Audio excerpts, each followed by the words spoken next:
ஹல்லேலூயா. ஆண்டவராகிய இயேசு கிறிஸ்துவின் நாமத்திற்கு மகிமை உண்டாகட்டும். இந்த நாளிலும் கூட இந்த மனமகிழ்ச்சி நாளிலே தேவ சமூகத்திலே கூடியிருக்கிற ஒவ்வொருவரையும் நம்முடைய அருமையானவர் இயேசு கிறிஸ்துவனுடைய இனிய நாமத்திலே வாழ்த்தி வரவேற்கிறேன். நாம் பார்க்கிறோம், இந்த நாட்களிலே உலகம் முழுவதும் கூட சந்தோஷமாக கொண்டாடப்படுகிற ஒரு செய்தி என்ன என்று சொன்னால், இயேசு பிறந்தார் என்ற கிறிஸ்மஸ் நன்னாளை எல்லாரும் எதிர்பார்த்து இன்றைக்கு சந்தோஷமாக இந்த மாதம் முழுவதும் சந்தோஷமாக உலகமே கொண்டாடி கொண்டிருக்கிறது. உலகத்திற்கே ஒரு பெரிய ஆசீர்வாதத்தை கொடுக்கக்கூடியதான ஒரு செய்தி, தேவன் மனிதனாக இந்த உலகத்திலே பிறந்தார். 2000 வருஷங்களுக்கு முன்பதாக தேவாதி தேவன் மனிதரோடு இருக்கும்படியாக, மனிதர்களுக்கு ஆசீர்வாதத்தை கொடுக்கும்படியாக, மனிதர்களுக்கு பெரிய விடுதலையை கொடுக்கும்படியாக தேவன் இந்த உலகத்திலே தேவகுமாரனாக பிறந்தார். அவர்தான் இயேசு கிறிஸ்து என்று உலகம் முழுவதும் இன்றைக்கு சந்தோஷத்தோடு கொண்டாடி கொண்டிருக்கிறது. ஹல்லேலூயா, ஸ்தோத்திரம். இதை குறித்து நாம் பார்க்கும் பொழுது, தேவன் இந்த உலகத்திலே மனுஷனாக ஏன் பிறந்தார் என்றால், அதற்கு ஒரு முக்கியமான ஒரு அர்த்தம் ஒன்று உண்டு, ஒரு காரணம் ஒன்று உண்டு என்று வேத புத்தகத்திலே எழுதப்பட்டிருக்கிறது. ஆண்டவராக இயேசு கிறிஸ்து 2000 வருஷங்களுக்கு முன்பதாக இந்த உலகத்திலே பிறந்தார். ஆனால் அவர் பிறப்பதற்கு முன்பதாகவே, பல நூற்றாண்டுகளுக்கு முன்பதாகவே ஒரு தீர்க்கதரிசி, ஏசாயா என்ற ஒரு தீர்க்கதரிசி அதை அறிவித்திருக்கிறார். அவருடைய அறிவிப்பின் மூலமாக இந்த தேவாதி தேவன் மனுஷனாக இந்த உலகத்திலே தோன்றுவதனுடைய காரணத்தையும் அர்த்தத்தையும் அவர் சொல்லியிருக்கிறார் அந்த தீர்க்கதரிசன வார்த்தையிலே. பாருங்க, பல நூற்றாண்டுகளுக்கு முன்பதாகவே அப்பொழுது வாழ்ந்து கொண்டிருந்த ஜனங்களுக்கே ஒரு அடையாளமாக இந்த உலகத்திலே தேவன் தோன்றுவார் என்று சொல்லி அந்த தேவன் தோன்றுவதனுடைய காரணத்தை சொல்லியிருக்கிறார். ஏசாயா தீர்க்கதரிசியின் புஸ்தகம் 7வது அதிகாரம் 14வது வசனத்தை நாம் வாசிக்கும் பொழுது, ஆதலால் ஆண்டவர் தாமே உங்களுக்கு ஒரு அடையாளத்தை கொடுப்பார். இதோ, ஒரு கன்னிகை கர்ப்பவதியாகி ஒரு குமாரனை பெறுவாள், அவருக்கு இம்மானுவேல் என்று பெயரிடுவாள் என்று அங்கே தீர்க்கதரிசி உரைத்தார். ஒரு கன்னிகை கர்ப்பவதியாகி, அது முடியுமா? மனிதரால் முடியாது. தேவன் ஒரு கன்னிகை தெரிந்தெடுத்த அந்த கன்னிகை மூலமாக இந்த உலகத்திலே தேவாதி தேவன் உலகத்திலே மனிதனாக பிறக்கும்படியாக, ஒரு அதிசயமான குமாரனாக பிறக்கும்படியாக ஒரு கன்னிகையின் மூலமாக பிறப்பார். அவருக்கு அந்த பெண்மணி, அவருக்கு அந்த பிறக்கும் அந்த குழந்தைக்கு இம்மானுவேல் என்று பெயரிடுவாள் என்று தீர்க்க தரிசனமாக எப்பொழுதும் சொல்லப்பட்டது. அந்த காரியம் பல நூற்றாண்டுகளுக்கு பின்பு நடந்த பொழுது என்ன நடந்தது பாருங்க. இதை குறித்து நாம் புதிய ஏற்பாட்டில் மத்தேயு சுவிசேஷம், மத்தேயு என்ற ஒரு இயேசு கிறிஸ்துவினுடைய ஒரு சீடர் எழுதின ஒரு புத்தகம், ஒரு பயோகிராஃபி மாதிரி வைக்கலாம். அவர் எழுதியிருக்கிறார். மத்தேயு 1 அதிகாரத்தில் சில வசனங்களை நான் வாசித்து காண்பிக்கிறேன். மத்தேயு 1 அதிகாரத்தில் 21வது வசனம், 22வது வசனம், 23வது வசனம் இவ்விதமாக எழுதப்பட்டிருக்கிறது. அவள் ஒரு குமாரனை பெறுவாள், அவருக்கு இயேசு என்று பெயரிடுவாயாக, ஏனெனில் அவர் தமது ஜனங்களின் பாவங்களை நீக்கி ரட்சிப்பார். தீர்க்கதரிசியின் மூலமாக கர்த்தராலே உரைக்கப்பட்டது நிறைவேறும்படி இதெல்லாம் நடந்தது. தீர்க்கதரிசி எப்போ சொன்னது நடக்கிறது. சரி, 23வது வசனத்தில், அவன் இதோ ஒரு கன்னிகை கர்ப்பவதியாகி ஒரு குமாரனை பெறுவாள், அவருக்கு இம்மானுவேல் என்று பெயரிடுவார்கள் என்று சொன்னான். இம்மானுவேல் என்பதற்கு தேவன் நம்மோடு இருக்கிறார் என்று அர்த்தமாம். ஹல்லேலூயா. 2000 வருஷங்களுக்கு முன்பதாக இயேசு கிறிஸ்து மனிதனாக பிறந்தார். ஒரு கன்னிகையின் வயிற்றிலே ஒரு பிள்ளையாக பிறந்தார். அந்த பிள்ளைக்கு அந்த கன்னிகை இம்மானுவேல் என்று பெயரிட்டார்கள். இம்மானுவேல் என்பதற்கு அர்த்தம் என்னவென்றால், தேவன் நம்மோடு இருக்கிறார். ஆகவே அருமையானவர்களே, தேவன் நம்மோடு வாசம் செய்து மனிதர்களாகிய நம்மோடு வாசம் செய்யும்படியாகத்தான் இந்த உலகத்திலே பிறந்தார். இயேசு கிறிஸ்து 2000 வருஷங்களுக்கு முன்பதாக பிறந்தது உங்களோட என்னோடும் அவர் இருக்கும்படியாக, தேவன் நம்மோடு இருக்கும்படியாக பிறந்தார். இதுதான் காரணம். ஹல்லேலூயா, ஸ்தோத்திரம். ஆகவே அருமையானவர்களே, வேதம் சொல்லுகிறது, இயேசு கிறிஸ்துவை ஏற்றுக்கொண்டு அவரை விசுவாசித்து அவரை விரும்பி அவர் நம்மோடு இருக்க வேண்டும் என்று, என்னோடு இருக்க வேண்டும் என்று விரும்புகிறவர்களோடு அவர் வந்து இருப்பார். நான் வாசிக்கிறோம், அதே யோவான் சுவிசேஷம், இன்னொரு சீடர் எழுதிய புத்தகம் யோவான் சுவிசேஷத்தில் முதல் அதிகாரத்தில் நான் வாசிக்கும் பொழுது, முதல் அதிகாரம் 14வது வசனம், தேவனுடைய வார்த்தை மனிதனாக பிறந்தது, மனித மாம்சமாக தேவனுடைய வார்த்தை பிறந்தது என்று இங்கே சொல்லப்பட்டிருக்கிறது. பாருங்க, யோவான் சுவிசேஷம் முதல் அதிகாரத்தில் 14வது வசனம், அந்த வார்த்தை மாம்சமாகி கிருபையினாலும் சத்தியத்தினாலும் நிறைந்தவராய் நமக்குள்ளே வாசம் பண்ணினார். அவருடைய மகிமையை கண்டோம், அது பிதாவுக்கு ஒரே பேரானவருடைய மகிமைக்கு ஏற்ற மகிமையாக இருந்தது என்று சொன்னால், தேவனுடைய வல்லமையான வார்த்தையானது இந்த மனித மாம்சமாக மனிதனாக பிறந்தார். பிறந்த பொழுது அவர் நமக்குள்ளே வாசம் பண்ணினார். நமக்குள்ளே வாசம் பண்ணும்போது தேவனுடைய மகிமையை சுமந்தவராக, தேவனுடைய மகிமையாக நமக்குள்ளே வாழ்ந்தார். ஆகவே தேவனுடைய மகிமையை நமக்கு கொடுக்க முடியாது, தேவனுடைய வல்லமை நமக்கு விளங்கும்படியாக, நம்மோடு வாசம் பண்ணும்படியாக இயேசு பிறந்தார். அதற்காகத்தான் அவருக்கு பெயர் இம்மானுவேல். இயேசு கிறிஸ்து இந்த உலகத்தில் பிறந்தது உங்களோடும் என்னோடும் இருக்கும்படியாக பிறந்தார். ஆகவே நாம் அந்த ஆண்டவராக இயேசு கிறிஸ்துவை இன்றைக்கு விரும்பி அவரை விசுவாசித்து அவரை ஏற்றுக்கொண்டால், அவரை நாம் நெருங்கினால், இயேசு எனக்கு வேண்டும் என்று சொல்லி இயேசுவை நாம் நெருங்கினால், அவர் நமக்கு நெருக்கமாக வந்து நம்மோடு ஜீவிப்பார். ஹல்லேலூயா, ஸ்தோத்திரம். வேத வசனம் இன்னொரு இடத்துல ஒரு தேவதாசன் இவ்விதமாக எழுதுகிறார். யாக்கோபு என்ற புத்தகத்தில் யாக்கோபு என்ற ஒரு தேவதாசன் எழுதுகிறார். யாக்கோபு 4வது அதிகாரத்தில், யாக்கோபு 4வது அதிகாரத்தில் 8வது வசனத்தை நாம் வாசிக்கும் பொழுது, யாக்கோபு 4:8, தேவனிடத்தில் சேருங்கள், அப்பொழுது அவர் உங்களிடத்தில் சேருவார் என்று இங்கே சொல்லப்பட்டிருக்கு. நாம் தேவனிடம் சேர வேண்டும். தேவகுமாரனாக இயேசு கிறிஸ்துவை நாம் விரும்பி அவரை ஏற்றுக்கொண்டு அவரிடத்திலே நாம் நெருங்குவோமானால் அவர் நம்மோடு வந்து வாசம் செய்வார். அருமையானவர்களே, 2000 வருஷங்களுக்கு முன்பதாக இயேசு கிறிஸ்து இந்த உலகத்திலே வந்ததின் நோக்கம் அவர் நம்மோடு வாசம் செய்ய வேண்டும். ஆகவே இயேசு நம்மோடு இருக்கிறார். இம்மானுவேல், தேவன் நம்மோடு இருக்கிறார். இம்மானுவேல், தேவன் நம்மோடு இருக்கிறார் என்று சொல்லும் பொழுது எதற்காக நம்மோடு இருக்கிறார்? தேவனே நம்மோடு இருக்கிறார். தேவாதி தேவன், அவருடைய திருக்குமாரனாக இயேசு கிறிஸ்து நம்மோடு இருக்கிறார். அவரை ஏற்றுக்கொண்டு அவருடைய விசுவாசிகளாக இருக்கிற ஒவ்வொருவரோடும் இயேசு இருக்கிறார். அருமையானவர்களே, உங்களோடு இயேசு இருக்கிறார். நீங்கள் ஆண்டவராக இயேசு கிறிஸ்துவை விசுவாசித்து ஏற்றுக்கொண்டீர்களா? உங்களோடு இயேசு இருப்பார்.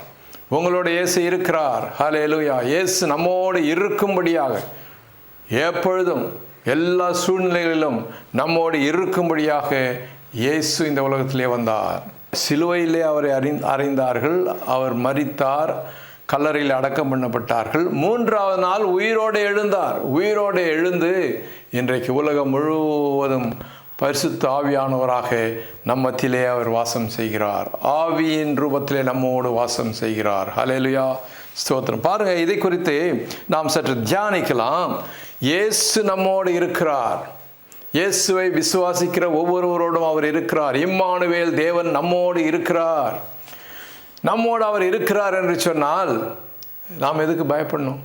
பாருங்கள், சிறு பிள்ளைகள் இருட்டை பார்த்தா பயப்படும், தனியாக போனால் பயப்படும். ஆனால் பெற்றோர் கூட இருந்தால் பயப்படாது. அப்பா அம்மா கூட இருந்தால் ஒரு சின்ன பிள்ளை பயப்படாது. எங்கே வேணாலும் ஓடும், எங்கே வேணாலும் தைரியமாக போவோம். இருட்டாக இருக்கட்டும், எதுவாகட்டும், தைரியமாக கையை பிடிச்சிட்டு தைரியமாக போவோம். நம்முடைய தேவன், நம்முடைய பிதா நம்மோடு இருக்கையில் நமக்கு என்ன பயம்? நம்ம எங்கே வேணாலும் போகலாம். ஹல்லேலூயா, ஸ்தோத்திரம். பயமே கிடையாது. எப்படிப்பட்ட இருள் நிறைந்த சூழ்நிலை நம்மை நோக்கி வந்தாலும், நம்மை சுற்றி இருந்தாலும் நாம் பயப்படும். ஏனென்றால் இயேசு நம்மோடு இருக்கிறார். பிரியமானவர்களே, இயேசு நம்மோடு இருக்கிறார். இம்மானுவேல் என்று பெயர் பெற்ற இயேசு நம்மோடு இருக்கிறார். பாருங்க, இயேசு எதற்காக நம்மோடு இருக்கிறார் என்று சொன்னால், ஆண்டவராக இயேசு கிறிஸ்துவை ஏற்றுக்கொண்ட ஒவ்வொருவருடைய வாழ்க்கையிலும் இயேசு வந்து வாசம் செய்கிறார். காரணம் என்ன? அவர் வந்து என்ன செய்கிறார் என்றால், நம்மை பாதுகாக்கும்படியாக எல்லா சூழ்நிலைகளிலும், எதிர்பாராத சூழ்நிலைகளிலும், எதிர்பாராத கஷ்டங்கள் பிரச்சனைகள் வருகிற சூழ்நிலையிலும் நம்மோடு இருந்து நம்மை பாதுகாத்து நம்மை விடுவிக்கும்படியாக இயேசு இருக்கிறார். எனக்கு அன்பான சகோதரனே, சகோதரியே, இயேசு உங்களோடு இருக்கிறார்.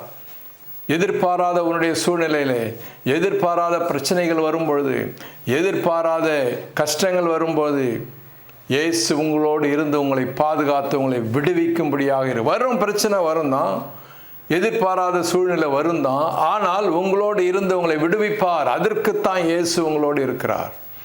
அது மாத்திரமல்ல, ஆண்டவராக இயேசு கிறிஸ்துவை ஏற்றுக்கொண்ட நாம் ஒவ்வொருவருடைய வாழ்க்கையிலும் தேவன் ஒரு திட்டம் வகுத்திருக்கிறார். நமக்கென்று, நம்மை கொண்டு தேவன் செய்ய வேண்டிய ஒரு மகத்தான திட்டம் ஒன்று உண்டு. அந்த மகத்தான திட்டத்தை நிறைவேற்றி முடிக்கும்படியாக இயேசு நம்மோடு இருக்கிறார். தெரிந்து கொள்ளுங்க, உங்களை பாதுகாக்கும்படியாக, உங்களுக்கு வருகிற பிரச்சனைகளிலிருந்து, கஷ்டத்திலிருந்து, நீங்கள் எதிர்பாராமல் திடீரென்று வருகிறதான சூறாவளி போன்ற பிரச்சனைகளிலிருந்து உங்களை பாதுகாக்கும்படியாக, உங்களை விடுவிக்கும்படியாக இயேசு உங்களோடு எப்பொழுதும் இருப்பார். ஹல்லேலூயா. அது மாத்திரமல்ல, உங்களை குறித்த தேவனுடைய ஒரு திட்டம் ஒன்று உண்டு. தேவனுக்கு, இயேசுவுக்கு எப்பொழுது உங்களுடைய வாழ்க்கையை ஒப்பு கொடுத்தீர்களோ அப்பவே நீங்க அவருக்கு சொந்தம், அவருக்கு சொந்தமானவர்களாக மாறிவிட்டீங்க. உங்களை கொண்டு ஒரு மகத்தான திட்டத்தை தேவன் வைத்திருக்கிறார். உங்களுடைய வாழ்க்கையை உயர்த்தவும், உங்கள் மூலமாக அநேகருக்கு பிரயோஜனமாக இருக்கவும், அநேகருடைய வாழ்க்கை, உங்களுடைய வாழ்க்கையை பார்த்து அவர்களும் இயேசுவை நம்பி அவர்களுடைய வாழ்க்கை உயரவும் கூட உங்களை குறித்து தேவன் ஒரு திட்டம் வைத்திருக்கிறார். ஆகவே அந்த திட்டத்தை அவர் நிறைவேற்றும்படியாக இயேசு இருப்பார். ஒருவேளை நம்முடைய சொந்த முயற்சியினாலோ, நம்ம முயற்சி எடுக்கிறோம், திட்டங்கள் தீட்டுறோம், நம்ம இப்படி செய்யணும் அப்படி செய்யணும் திட்டங்கள் தீட்டுறோம், அந்த திட்டங்கள் எல்லாம் ஆசீர்வதித்து அதை நிறைவேற்றி கொடுக்கும்படியாக இயேசு நம்மோடு இருக்கிறார். மகா பெரிய வல்லமையுள்ளவர், அவர் அதிசயமானவர், அவர் ஆச்சரியமானவர், வல்லமையுள்ள தேவன், நித்திய பிதா. அவர் நம்மோடு இருக்கிறபடினாலே நம்முடைய திட்டங்களை, நமக்காக தேவன் வகுத்த திட்டங்களை நிறைவேற்றி கொடுக்கும்படியாக நம்மோடு இருப்பார். இதை நாம் நம்ப வேண்டும், நம்ம விசுவாசிக்க வேண்டும். கர்த்தருடைய ஆசீர்வாதங்களை அப்படித்தான் நாம் பெற்றுக்கொள்ள வேண்டும். ஒரு உதாரணத்தை நான் உங்களுக்கு வேதத்திலிருந்து காண்பித்து உங்களுடைய விசுவாசத்தை நான் பலப்படுத்த விரும்புகிறேன். அப்போஸ்தலனாகிய பவுல் என்ற ஒரு ஊழியக்காரன் தேவனுக்கு தன்னுடைய வாழ்க்கையை ஒப்பு கொடுத்தார். முதலாவதாக அவருக்கு தெரியாது, இயேசுவை பற்றி தவறான நோக்கம் கொண்டிருந்தார்.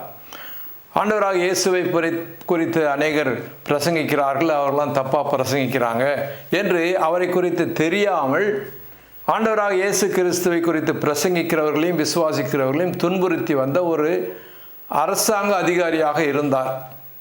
ஆனால் இயேசு கிறிஸ்து அவரை சந்தித்த பொழுது அவருடைய வாழ்க்கை மாறிவிட்டது. அவர் ஆண்டவராக இயேசு கிறிஸ்துவுக்கு தன்னுடைய வாழ்க்கையை ஒப்பு கொடுத்தார். ஒப்பு கொடுத்து இயேசுவை ஏற்றுக்கொண்டார். அப்போ ஆண்டவராக இயேசு அவரோடு, அவருடைய போகிற எல்லா இடங்களிலும் பிரயாணங்களிலும் அவரோடு இருந்தார். அவரை கொண்டு தேவன் ஒரு திட்டத்தை வகுத்திருந்தார். இந்த மனிதனை கொண்டு அந்த சுற்றுப்புறத்திலே இயேசுவை பற்றிய சுவிசேஷம் பிரசங்கிக்கப்பட வேண்டும், அநேகர் இயேசுவை ஏற்றுக்கொள்ள வேண்டும் என்ற ஒரு பெரிய திட்டத்தை தேவன் அந்த பவுலுக்காக வகுத்திருந்தார். பாருங்க, எப்படி நிறைவேற்றினார் என்று பார்க்கலாம். அப்போஸ்தலர் நடபடிகள் என்ற புஸ்தகத்தில் 27வது அதிகாரத்தில் அவரை குறித்த காரியங்கள் இங்கே சொல்லப்பட்டிருக்கிறது. அப்போஸ்தலர் 27வது அதிகாரத்திற்கு நாம் போகும் பொழுது 27வது அதிகாரத்தில் பவுல் என்பவர் இப்பொழுது இயேசு கிறிஸ்துவின் சுவிசேஷத்தை பிரசங்கிக்கிறவராக மாறிவிட்டார். சுவிசேஷத்தை பிரசங்கித்து கொண்டிருக்கிறவர்களை துன்பப்படுத்தினவரை இயேசு சந்தித்தபடினாலே ஒரு தரிசனத்தின் மூலமாக சந்தித்து அவரை தமக்காக தெரிந்து கொண்டார். பவுல் தன்னுடைய வாழ்க்கை இயேசுவுக்கு ஒப்பு கொடுத்தார். ஒப்பு கொடுத்த உடனே என்ன நடக்குது பாருங்க. இயேசுவை குறித்து இவர் பிரசங்கிக்க ஆரம்பிக்கிறார். பிரசங்கிக்கும் பொழுது இவரை பிடித்து இவரை சிறையில் அடைக்கும்படியாக, இவர் நியாயம் விசாரிக்கும்படியாக இவரை அந்த தேசத்தினுடைய அதிபதியினிடத்தில் எடுத்து கொண்டு போகும்படியான ஒரு சூழ்நிலை வருகிறது. அப்போ என்ன நடக்குதுன்னா, இவரை பிடித்து சேவகர்கள் இவரை ஒரு கப்பல் மூலமாக அழைத்து செல்கிறார்கள். கப்பல் மூலமாக அழைத்து செல்லும் பொழுது திடீரென்று ஒரு சூறாவளி காற்று வந்து அந்த கப்பலுக்கு ஒரு பெரிய சேதம் உண்டாயிற்று. அந்த கப்பல் சேதத்திலிருந்து பவுலோடு இயேசு இருந்தபடினாலே பவுலை மாத்திரமல்ல, அந்த கப்பலில் இருந்த அனைவரையும் பாதுகாத்தார். சரி, பாதுகாத்து கொண்டு ஒரு தீவில் போய் இறங்கினாங்க. அந்த தீவில் போய் இறங்கி இருக்கும் பொழுது அப்படியாக அவர்கள் கொஞ்சம் குளிரில் நெருப்பை எல்லாம் எரித்து கொஞ்சம் குளிர் காயலாம் என்னும் பொழுது ஒரு பெரிய விஷப்பூச்சி வந்து பவுலை கடிக்கிறது. அப்பொழுதும் கூட அந்த விஷப்பூச்சியினுடைய கடியிலிருந்து பவுலை அவரோடு இருந்து இயேசு பாதுகாத்தார். இதை பார்த்து அநேகர் அப்பா இவன் தேவன மனுஷன் என்று சாட்சி கொடுத்து அநேகர் விசுவாசிக்க ஆரம்பித்தார்கள். இதை குறித்து அப்போஸ்தலர் 27வது அதிகாரத்தில் இந்த நிகழ்ச்சிகள் சொல்லப்பட்டிருக்கிறது. 27 முதல் வசனம், நாங்கள் இத்தாலியா தேசத்துக்கு கப்பல் ஏறி போகும்படி தீர்மானிக்கப்பட்ட போது பவுலையும் காவலில் வைக்கப்பட்டிருந்த வேறு சிலரையும் அகஸ்து பட்டாளத்தை சேர்ந்த யூலியு என்னும் பெயர் கொண்ட 100 அதிபதியினிடம் ஒப்புவித்தார்கள். இப்படியாக ஒரு சார்ஜென்ட்டுக்கிட்ட அநேக சேவகர்கள் கூட இருக்கிறாங்க. அவர்களிடத்தில் பவுலையும் மற்ற சிறை கைதிகளையும் ஒப்பு கொடுத்து இவர்களை இத்தாலி தேசத்துக்கு போய் அங்கே நியாய விசாரணை செய்யும்படியாக அங்கே அழைத்து செல்ல வேண்டும் என்று சொல்லி புறப்படுறாங்க. கப்பல் போகும் பொழுது காற்று எங்களை தடுத்தபடினாலே நாங்கள் அநேக நாள் மெதுவாய் சென்று வருத்தத்தோடே கினீது பட்டணத்திற்கு எதிரே வந்து சல்மோனே ஊருக்கு எதிராக கிரேத்தா தீவின் ஒதுக்கில் ஓடினோம். அதாவது இந்த 27வது அதிகாரத்தின் 7வது 8வது வசனத்தில் அந்த கப்பலுக்கு ஒரு பெரிய வருத்தம் உண்டாகிறது, பெரிய சூறாவளி உண்டாகிறது என்று எழுதப்பட்டிருக்கிறது. 8வது வசனம், 27வது அதிகாரம் 8வது வசனம், அப்போஸ்தலர் அதை வருத்தத்தோடே கடந்து நல்ல துறைமுகம் எண்ணப்பட்ட ஒரு இடத்துக்கு வந்தோம். லசேயப்பட்டினம் அதற்கு சமீபமாக இருந்தது. சரி, இப்படியாக அந்த பெரிய சூறாவளி வந்து அந்த கப்பலுக்கு ஒரு பெரிய பாதிப்பு ஏற்பட்டு கப்பலை ஒரு துறைமுகத்தில் ஒரு தீவில் நிறுத்துறாங்கப்பா. சரி, நிறுத்தும் போது என்ன ஆகுது என்று சொன்னால் பாருங்க, அங்கே வந்து எல்லாரும் பயங்கரமான சூழ்நிலையில் சாப்பிடாம கூட இருந்தாங்க. அப்படிப்பட்ட சூழ்நிலையில் நாம் பார்க்கும் பொழுது 22வது வசனம், 23, 24 என்ற வசனங்களை நான் வாசிக்கும் பொழுது, ஆகிலும் திடமனதாயிருங்கள் என்று இப்பொழுது உங்களுக்கு தைரியம் சொல்கிறேன். கப்பர் சேதமே இல்லாமல் உங்களில் ஒருவருக்கும் பிராண சேதம் வராது. ஏனென்றால் என்னை ஆட்கொண்டவரும் நான் சேவிக்கிறவருமான தேவனுடைய தூதனானவன் இந்த ராத்திரியிலே என்னிடத்தில் வந்து, பவுலே பயப்படாதே, நீ ராயனுக்கு முன்பாக நிற்க வேண்டும். இதோ உன்னுடனே யாத்திரை பண்ணுகிற யாவரையும் தேவன் உனக்கு தயவு பண்ணினார் என்று சொல்லி ஒரு தேவ தூதன் வந்து சொல்கிறான். கப்பலுக்கு பயங்கர சேதம். பவுலோடு பிரயாணம் பண்ண எல்லாரும் வந்து ஐயோ போச்சு, அவ்வளோதான், நம்ம சாக போகிறோம் என்று அப்படிப்பட்ட சூழ்நிலையிலே ஒரு தேவ தூதன் வந்து, பவுலே நீ பயப்படாதே, உனக்காக வேண்டி உன்னோடு பிரயாணம் பண்ணுகிற அத்தனை பேரும் நான் பாதுகாப்பேன் என்று தேவன் அங்கே வாக்கு கொடுத்தார். அப்படியே பவுல் மற்றவர்களுக்கு சொல்லி திடப்படுத்தியப்பா, நீங்கள் வந்து யாரும் சாக போகிறதில்ல, கப்பலுக்கு சேதம் வந்துச்சு, ஆனால் உங்களுக்கு சேதம் வராது, தயவு செய்து சாப்பிடுங்க, சாப்பிடாமல் இருக்காதுங்க என்று சொல்லி எல்லாரையும் திடப்படுத்தி சாப்பிட வைத்து அவர்கள் எல்லாம் திடமனதாக எழுந்து அவர்கள் இன்னொரு தீவுக்கு போகிறாங்க. இன்னொரு தீவுக்கு போகும்பொழுது அங்கே பாருங்கள் என்ன நடக்குது. இன்னொரு தீவுக்கு போகும்பொழுது எல்லாம் சேர்ந்து ஒரே குளிரில் எல்லாம் பாருங்கள் நெருப்பு முட்டி குளிர் காயலாங்க. அப்போ என்ன நடக்குது, 28வது அதிகாரம் 3வது வசனம், பவுல் சில விறகுகளை வாரி அந்த நெருப்பின் மேல் போடுகையில் ஒரு விரியன் பாம்பு அனல் உரைத்து புறப்பட்டு அவன் கையை கவ்விக்கொண்டது. அப்படியே பவுல் சில விறகுகளை போடும்போது விரியன் பாம்பு, பயங்கரமான பாம்பு வந்து பவுலை கடிக்க அப்படியே அவன் உடனே அதை உதறிவிட்ட பொழுது கர்த்தர் அந்த பவுலை அந்த பாம்பின் கடியிலிருந்து பாதுகாத்தார். ஒன்றுமே வரல, அவன் கைக்கு வீக்கம் வரல, ஒன்றும் வரல. அவன் நல்லா செத்துருவான்னு பார்த்தாங்க, விஷம் ஏறி செத்துருவான்னு பார்த்தாங்க, அவனுக்கு ஒன்றும் ஆகல. உதறி விட்டு அவன் நல்லா நிற்கிறான். இதை பார்த்து 6வது வசனத்தில் நாம் பார்க்கிறோம். 28வது அதிகாரம் 6வது வசனம். அவனுக்கு வீக்கம் கண்டு அல்லது அவன் சடிதியாய் விழுந்து சாவான் என்று அவர்கள் பார்த்து கொண்டிருந்தார்கள். நெடுநேரமாய் பார்த்து கொண்டிருந்தும் ஒரு சேதமும் அவனுக்கு வராததை கண்டபோது வேறு சிந்தையாக்கி இவன் தேவன் என்று சொல்லி கொண்டார்கள். பாருங்க, இவன் செத்து போவான், இவனால தான் கப்பல் சேதம் நடந்தது எல்லாம் பார்க்குறாங்க, ஆனால் இவனுக்கு ஒன்றுமே நடக்கலை என்று பார்க்கும்பொழுது எல்லாரும் என்ன நினச்சாங்க, அவங்க சிந்தை மாறி போச்சு.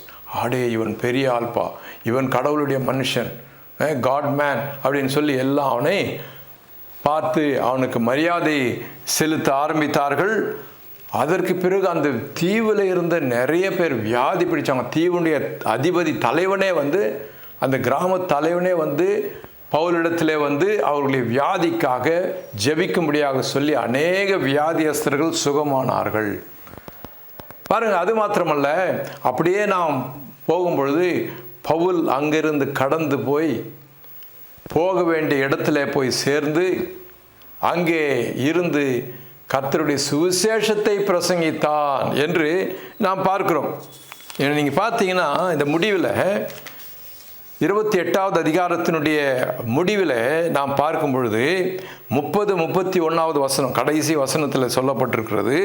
பின்பு பவுல் தனக்காக வாடகைக்கு வாங்கியிருந்த வீட்டில் 2 வருஷம் தங்கியிருந்து தன்னிடத்தில் வந்த யாவரையும் ஏற்றுக்கொண்டு மிகுந்த தைரியத்துடனே தடை இல்லாமல் தேவனுடைய ராஜ்யத்தை குறித்து பிரசங்கித்து கர்த்தராகிய இயேசுவை குறித்து பற்றிய விசேஷங்களை உபதேசித்து கொண்டிருந்தான். பாருங்க, இவரை பிடிச்சி அங்கே ராயனுக்கு முன்பாக, அதிபதிக்கு முன்பாக நியாயம் விசாரிக்கப்படுவதற்காக அழைத்து கொண்டு போகும்பொழுது இங்கே பெரிய கப்பல் சேதம் பெரிய பிரச்சனை அதில் எல்லாம் தேவன் காத்து கடைசியில் அங்கே போய் சேரும் பொழுது உன்னை பற்றி எங்களுக்கு தெரியாது, உன்னை யார் அனுப்புறது எங்களுக்கு தெரியாதுன்னு ஃப்ரீயாக விட்டுட்டாங்க. விட்ட உடனே இவர் என்ன பண்ணுறாரு, இவர் சுவிசேஷத்தை பிரசங்கிக்க ஆரம்பித்தார். அந்த சேனை தலைவனிடத்தில் பர்மிஷன் கேட்குறாரு. சேனை தலைவனும் இவருக்கு பர்மிஷன் கொடுத்து வீட்டை வாடகை எடுத்து சுவிசேஷ ஊழியம் பண்ண ஆரம்பிக்கிறார், பிரசங்கிக்கிறார். அநேகர் இயேசுவை ஏற்றுக்கொள்ள வசதியார்.